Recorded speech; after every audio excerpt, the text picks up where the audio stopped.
Hello friends, welcome to Ultra Knowledge Academy. दोस्तों, आज की वीडियो में बात करेंगे हिस्ट्री के मोस्ट इंपॉर्टेंट क्वेश्चंस की। इस वीडियो में सारे क्वेश्चंस सिलेक्टेड हैं और ये वीडियो आने वाले सभी एग्जाम के लिए काफ़ी ज़्यादा हेल्पफुल होने वाली है। ठीक है, शुरू करते हैं पहले मोस्ट इंपॉर्टेंट क्वेश्चंस के साथ। पहला है कि लेडी विद द लैम्प जो है किसको कहा जाता है? तो ये कहा जाता है फ्लोरेंस नाइटिंगेल को, और ये इंग्लैंड की रहने वाली थी। ठीक है, lady with the lamp Florence Nightingale को कहा जाता है। नेक्स्ट क्वेश्चन क्या है?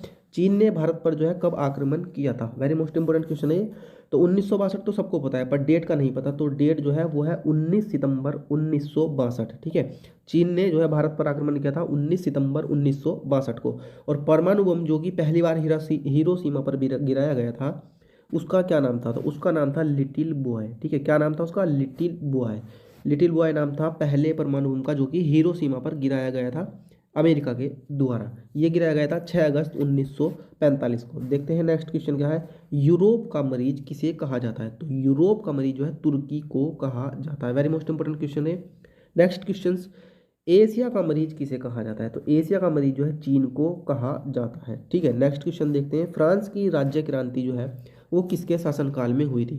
तो फ्रांस की राज्य क्रांति हुई थी लुई 16वां के कार्यकाल में, 1789 में। कब हुई थी? 1789 में, लुई 16वें के कार्यकाल में। ठीक है, दूसरे विश्व युद्ध का जो कारण था वो क्या था?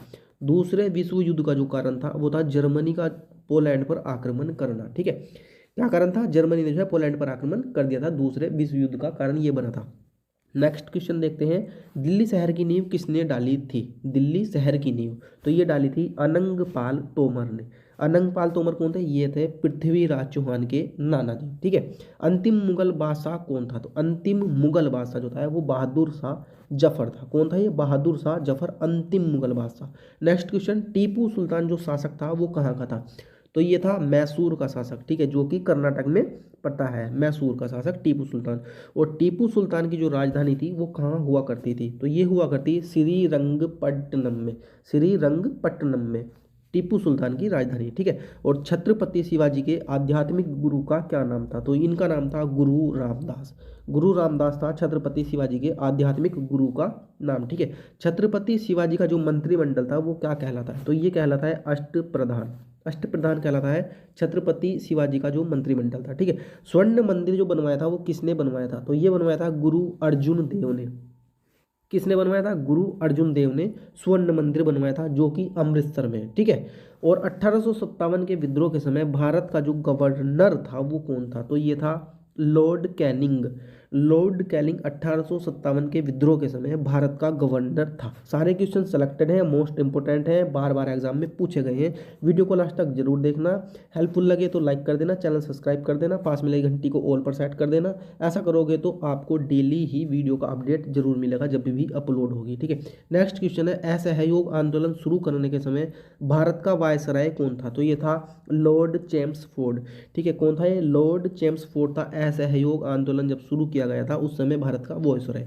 और कबीर जो थे वो किसके समकालीन थे? कबीर दास। तो ये थे सिकंदर लोदी के समकालीन। ठीक है, जिन्होंने दोहे वगैरह लिखे हैं कबीर दास ने। तो ये थे सिकंदर लोदी के समकालीन। और लॉर्ड मैकाले की शिक्षा पद्धति जो कब लागू हुई थी? तो ये हुई थी 1835 में। लॉर्ड मैकाले की शिक्षा पद्धति, जो हमारी आज की शिक्षा पद्धति है वो मैकाले की ही शिक्षा पद्धति है। जो हमारी प्राचीन शिक्षा पद्धति थी उसमें संस्कृत का बहुत ज़्यादा उपयोग था। हमारी संस्कृत वाली जो थी शिक्षा पद्धति, प्राचीन शिक्षा पद्धति, उसमें योग था, उसमें अध्यात्म था। और आज की जो शिक्षा पद्धति है इसमें अंग्रेजी है। ठीक है, हिंदी का भी इतना ज़्यादा वर्चस्व नहीं है। नेक्स्ट क्वेश्चन है कि प्रथम विश्व युद्ध में भाग कितने देशों ने लिया था? तो ये लिया था 37 देशों ने भाग लिया था प्रथम विश्व युद्ध में।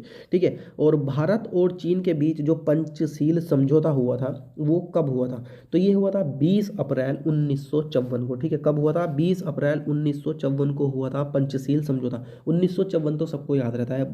बात है डेट की, तो डेट जो है वो 20 अप्रैल है। ठीक है, गांधी और इरविन के बीच जो समझौता हुआ था, गांधी और इरविन के बीच, तो ये हुआ था 1931 में। ठीक है, बनारस हिंदू विश्वविद्यालय की स्थापना 1916 में की गई थी।